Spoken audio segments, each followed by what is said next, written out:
नमस्कार दोस्तों। आज के इस खास विश्लेषण में हम सभी का स्वागत है।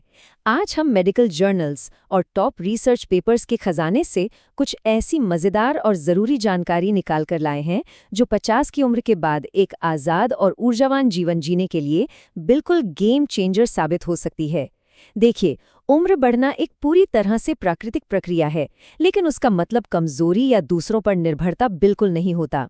तो आइए आज हम मिलकर समझते हैं कि आखिर सालों तक अपने दिल, फेफड़ों और मांसपेशियों को फिट और सक्रिय कैसे रखा जा सकता है, और वो भी प्योरली विज्ञान पर आधारित तरीकों से। तो सबसे पहले इस विषय की गहराई में चलते हैं। एक बहुत ही आम धारणा हमारे समाज में फैली हुई है कि भाई 50 की उम्र क्रॉस कर ली तो अब शरीर का कमजोर होना तय है। लोग आमतौर पर ये मान बैठते हैं कि थकान, कमजोरी और दूसरों पर डिपेंड होना एक ऐसी अटल सच्चाई है जिसे कोई बदल नहीं सकता। लेकिन क्या सच में ये अनअवॉइडेबल है? क्या वाकई ऐसा ही होता है? मेडिकल साइंस और मॉडर्न क्लिनिकल स्टडीज आज चिल्ला चिल्ला कर कह रही हैं कि यह धारणा पूरी तरह से गलत है। सही ज्ञान और सटीक ट्रेनिंग के जरिए इस अटल माने जाने वाले बदलाव को रोकना और यहाँ तक कि पलटना भी पूरी तरह से संभव है। अब इस चर्चा में आगे बढ़ने से पहले एक छोटी सी लेकिन बेहद जरूरी बात। इस चैनल का सबसे बड़ा उद्देश्य ही यही है कि हम उन मुश्किल मेडिकल जर्नल्स और लंबे लंबे रिसर्च पेपर्स को आसान और छोटी प्रस्तुतियों में बदलकर आप सब तक पहुंचाएं। और सच कहूं तो दर्शकों की प्रतिक्रिया और उनके विचार ही हमें आने वाले नए हेल्थ टॉपिक्स को चुनने में सबसे ज्यादा मदद करते हैं। तो अगर 50 के बाद दिल और फेफड़ों को फिट रखने की ये जानकारी काम की लग रही हो तो चैनल को सब्सक्राइब जरूर कीजिएगा। इससे क्या होगा, एक ऐसी डिजिटल लाइब्रेरी बनेगी जहां भरोसेमंद मेडिकल ज्ञान हमेशा उपलब्ध रहेगा। और हाँ, इस चर्चा को अपने परिवार और दोस्तों के ग्रुप्स में शेयर करना मत भूलिएगा, क्योंकि ऐसी जानकारियों से ही हम सब मिलकर एक स्वस्थ, फिट और बेहतर देश का निर्माण कर सकते हैं। तो चलिए बॉडी की थोड़ी बायोलॉजी और इन बदलावों के पीछे का विज्ञान समझते हैं। अगर हम एक स्वस्थ 30 साल के व्यक्ति और एक निष्क्रिय यानी सेडेंटरी 60 साल के व्यक्ति के कार्डियोवैस्कुलर सिस्टम को देखें तो वहाँ एक बहुत ही साफ अंतर नजर आता है। 30 की उम्र में हमारी धमनियां काफी लचीली होती हैं और दिल बहुत जल्दी खून से भर जाता है। लेकिन अगर जीवन शैली निष्क्रिय रही हो तो 60 की उम्र तक आते आते ये धमनियां सख्त होने लगती हैं। मेडलाइन प्लस का डेटा बताता है कि एओर्टा, जो हमारी मुख्य धमनी है, उसके मोटा और सख्त होने से ब्लड प्रेशर बढ़ जाता है। इसका असर क्या होता है? दिल को ज्यादा मेहनत करनी पड़ती है, उसकी दीवारें मोटी हो जाती हैं और आखिरकार दिल में खून भरने की रफ्तार धीमी हो जाती है। यहाँ तक कि बैरोरिसेप्टर्स, जो ब्लड प्रेशर को कंट्रोल करते हैं, उनकी सेंसिटिविटी भी कम हो जाती है, जिससे अचानक खड़े होने पर चक्कर आने जैसी समस्याएं आम हो जाती हैं। अब इस पूरी प्रक्रिया को और गहराई से समझने के लिए एक बहुत ही महत्वपूर्ण टर्म को समझना जरूरी है, जिसे VO2 मैक्स कहा जाता है।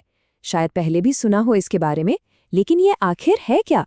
आसान शब्दों में कहें तो किसी इंटेंस एक्सरसाइज के दौरान शरीर जिस अधिकतम मात्रा में ऑक्सीजन का इस्तेमाल कर सकता है, वही VO2 मैक्स है। इसे एक तरह से हमारे शरीर के इंटरनल इंजन की फ्यूल कैपेसिटी मान लीजिए। जैसे जैसे उम्र बढ़ती है, ये इंजन थोड़ा धीमा पड़ने लगता है और टिश्यूज तक ऑक्सीजन पहुंचाने की क्षमता कम होने लगती है। असल में मेडिकल जगत में VO2 मैक्स को कार्डियोवैस्कुलर फिटनेस और लंबी आयु का सबसे मजबूत इंडिकेटर माना जाता है। अब जो आंकड़े आप देख रहे हैं ना, वो सच में आंखें खुलने वाली हैं, क्योंकि ये सीधे तौर पर हमारी आज़ादी यानी इंडिपेंडेंट लिविंग से जुड़े हैं। रिसर्च के मुताबिक अगर VO2 मैक्स का लेवल 15 ml पर kg पर मिनट से नीचे गिर जाए तो रोजमर्रा के छोटे मोटे काम जैसे कपड़े पहनना या बस कमरे में चलना भी पहाड़ चढ़ने जैसा थका देने वाला लगता है। इसे एग्जॉशन का थ्रेशोल्ड कहते हैं। 20 ml पर kg पर मिनट पर क्या होता है? यहाँ अकेले और आज़ादी से जीने की क्षमता हाई रिस्क जोन में आ जाती है। लेकिन ध्यान दीजिए, अगर इसे 35 ml पर kg पर मिनट या उससे ऊपर मेंटेन किया जाए, जिसे प्रिजर्व्ड कैपेसिटी कहते हैं, तो कोई भी व्यक्ति बिना सांस फूले सीढ़ियां चढ़ सकता है, लंबा हाइक कर सकता है और पूरी ऊर्जा के साथ अपना जीवन जी सकता है। ऐसे फिट लोगों की किसी माइनर इंजरी या सर्जरी से रिकवरी भी हफ्तों में नहीं बल्कि कुछ ही दिनों में हो जाती है। अब दिल और फेफड़ों की तो बात हो गई, लेकिन एक और बड़ा बायोलॉजिकल दुश्मन है जिसे मेडिकल टर्म में सार्कोपीनिया कहते हैं। ये बेसिकली उम्र बढ़ने के साथ हमारी मांसपेशियों यानी स्केलेटल मसल्स के मास, उनकी ताकत और स्ट्रक्चरल इंटेग्रिटी में आने वाली गिरावट का नाम है। मेडिकल लिटरेचर हमें क्लियरली बताता है कि अगर सार्कोपीनिया को बिना रोके छोड़ दिया जाए तो रोजाना की आम गतिविधियां तक मुश्किल हो जाती हैं। मसल मास कम होने की वजह से गिरने का डर और फ्रैक्चर्स की संभावना बहुत बढ़ जाती है। इसलिए मांसपेशियों को बचाकर रखना सिर्फ अच्छा दिखने का शौक नहीं है, बल्कि जिंदा रहने, मोबिलिटी बनाए रखने और अपनी शर्तों पर जीने की सबसे जरूरी कड़ी है। ये सब सुनकर थोड़ा डर या निराशा लग सकती है, और सच कहूं तो ये बिल्कुल स्वाभाविक है। लेकिन यहाँ निराश होने की बिल्कुल भी जरूरत नहीं है। असल सवाल तो ये है कि हम इन सख्त बायोलॉजिकल बदलावों का आखिर मुकाबला कैसे करें। यहाँ पर मॉडर्न साइंस, सालों की डीप रिसर्च और फिजियोलॉजी मिलकर हमें एक बहुत ही शक्तिशाली और उम्मीद भरा रास्ता दिखाते हैं। चलिए अब उन साइंटिफिकली प्रूवन तरीकों पर बात करते हैं जो न सिर्फ इन बायोलॉजिकल डिक्लाइंस को रोकते हैं, बल्कि शरीर को अंदर से फिर से मजबूत और शक्तिशाली बनाते हैं। इन अटल लगने वाले बदलावों के खिलाफ हमारे पास जो सबसे बड़ा हथियार है वो है एक्सरसाइज एंटीडोट, यानी एक तरह के व्यायाम रूपी संजीवनी। इसके 3 मुख्य स्तंभ हैं जो ओल्डर एडल्ट्स के लिए एक सुरक्षा कवच का काम करते हैं। पहला स्तंभ है एरोबिक एक्सरसाइज। ये हमारे फेफड़ों में नई रक्त वाहिकाओं यानी ब्लड वेसल्स का निर्माण करता है और VO2 मैक्स को सीधा बढ़ाता है। दूसरा स्तंभ है रेजिस्टेंस ट्रेनिंग, जो उस सार्कोपेनिया नाम के दुश्मन से लड़ने में मदद करता है। ये मांसपेशियों की ताकत और बोन डेंसिटी को बनाए रखता है ताकि हमारी आज़ादी बनी रहे। और तीसरा सबसे आसान लगने वाला पर उतना ही असरदार स्तंभ है ब्रेथवर्क, यानी श्वासन क्रियाएं। ये हमारे डायफ्रम और इंटरकॉस्टल मसल्स को इतना मजबूत कर देती हैं कि सांस लेना आसान हो जाता है और आराम के वक्त शरीर की ऑक्सीजन डिमांड अपने आप कम हो जाती है। ये तीनों मिलकर उम्र के असर को प्रैक्टिकली काट देते हैं। अब सटीक और स्थानीय ट्रेनिंग का असर कितना गहरा होता है, इसका एक प्रत्यक्ष उदाहरण क्लिनिकल स्टडीज में देखिए। रिसर्च दिखाती है कि systematic high intensity aerobic exercise का सीधा असर ओल्डर एडल्ट्स के फेफड़ों की क्षमता पर कैसा पड़ता है। एक स्टडी में 65 साल से ऊपर की महिलाओं को शामिल किया गया। जब उन्होंने लगातार 12 हफ्ते तक ट्रेडमिल पर हाई इंटेंसिटी एरोबिक एक्सरसाइज की तो उनकी फोर्स्ड वाइटल कैपेसिटी यानी फेफड़ों की हवा छोड़ने की अधिकतम ताकत में जबरदस्त सुधार रिकॉर्ड किया गया। ये एक क्लियर प्रमाण है कि जब हम सही व्यायाम करते हैं तो फेफड़े तुरंत बेहतर तरीके से काम करने लगते हैं, यानी कि की हुई मेहनत कभी बेकार नहीं जाती। लेकिन अब एक कॉमन सवाल आता है कि आखिर किस तरह की एक्सरसाइज सबसे बेहतर और जल्दी परिणाम देती है। आइए मॉडरेट कंटिन्यूस एक्सरसाइज और हाई इंटेंसिटी इंटरवल ट्रेनिंग, जिसे हम प्यार से हिट भी कहते हैं, उनके बीच की तुलना करते हैं। देखिए, कंटिन्यूस एक्सरसाइज जैसे एक ही रफ्तार से लंबा चलना या तैरना, ये हमारी कार्डियोवैस्कुलर हेल्थ को एक स्टडी स्टेट में रखता है और एक मजबूत बुनियाद बनाता है। लेकिन दूसरी तरफ हिट एक बहुत ही चमत्कारी और एफिशिएंट टूल बनकर उभरा है। इसमें छोटे समय के लिए पूरी ताकत लगानी होती है, जैसे हार्ट रेट को करीब 90% तक ले जाना और फिर थोड़ा आराम करना होता है। ये टेक्निक उस मसल लॉस को बहुत तेजी से रोकती है और शरीर में ऑक्सीजन लेने की क्षमता को आश्चर्यजनक तरीके से बढ़ाती है। इन सभी रूटीन्स और तरीकों के बीच साइंस ने हमें एक जादुई आंकड़ा दिया है, और वो है 150।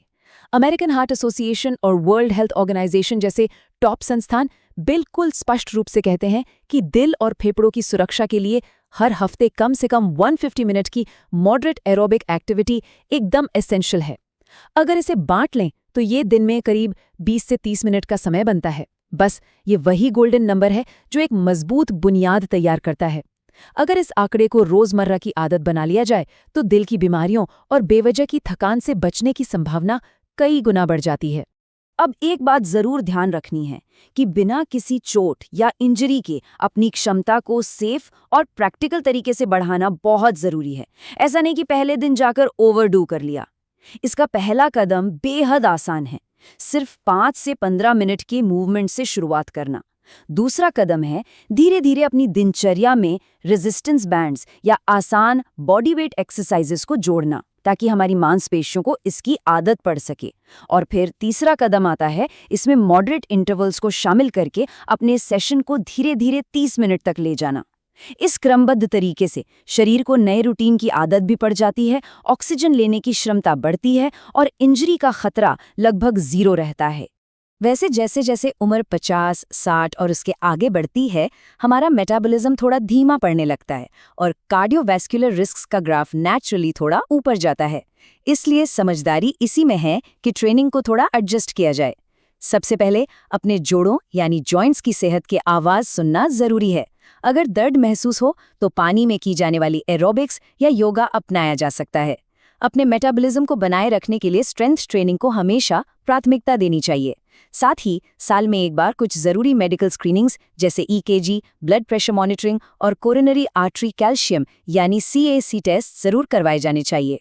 और सबसे खास बात, अपने दिमाग और दिल को जवान रखने के लिए दोस्तों और समाज के साथ सोशली एक्टिव रहना बहुत ज़रूरी है।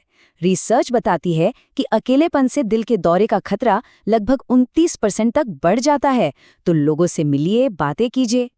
तो यहाँ एक अहम बात ये निकल कर आती है कि सिर्फ एक्सरसाइज ही काफ़ी नहीं है, बल्कि हमारी रोज़ाना की दिनचर्या में किए गए छोटे छोटे बदलाव भी फेफड़ों और दिल को सेहतमंद बनाते हैं। जैसे कि रोज़ाना 8 से 10 ग्लास पानी ज़रूर पीना चाहिए, ताकि फेफड़ों की लाइनिंग नम बनी रहे और किसी भी इन्फेक्शन का खतरा कम हो। डाइट में साबुत अनाज, ताज़े फल और सब्जियां शामिल करनी चाहिए, क्योंकि प्रोसेस्ड फूड हमारी सांस की नलियों में सूजन बढ़ाता है, जबकि होल फूड्स उसे तुरंत कम करते हैं। और हाँ, दिन में कुछ समय निकालकर डायफ्रामेटिक बेली ब्रीदिंग यानी पेट से गहरी सांस लेने का अभ्यास जरूर करना चाहिए। इस छोटी सी आदत से स्ट्रेस तो कम होता ही है, शरीर की ऑक्सीजन डिमांड भी अपने आप घट जाती है। मेडिकल लिटरेचर और रिसर्च पेपर्स के अनंत पन्नों के बीच एक बहुत ही प्रभावशाली कोट है जो हम सबको हमेशा याद रखना चाहिए। उम्र क्षमता की छत को नीचे जरूर लाएगी, लेकिन ट्रेनिंग ये तय करती है कि जब आपको उस क्षमता की सबसे ज्यादा जरूरत हो, तब वो छत आखिर कितनी ऊंची है। सच में, ये कोट इस पूरे विश्लेषण के निचोड़ को एक बेहतरीन लाइन में समेट लेता है। बायोलॉजिकल उम्र अपना काम करेगी, शरीर में बदलाव आएंगे, लेकिन हमारी सटीक ट्रेनिंग, लगातार मेहनत और डिसिप्लिन उस उम्र के असर को काफ़ी हद तक धक्का दे सकते हैं और उस छत को हमेशा ऊंचा रख सकते हैं। तो अंत में ध्यान रखने वाली बात सिर्फ इतनी है कि एक आज़ाद, स्वस्थ और ऊर्जावान जीवन जीना हर व्यक्ति का हक है।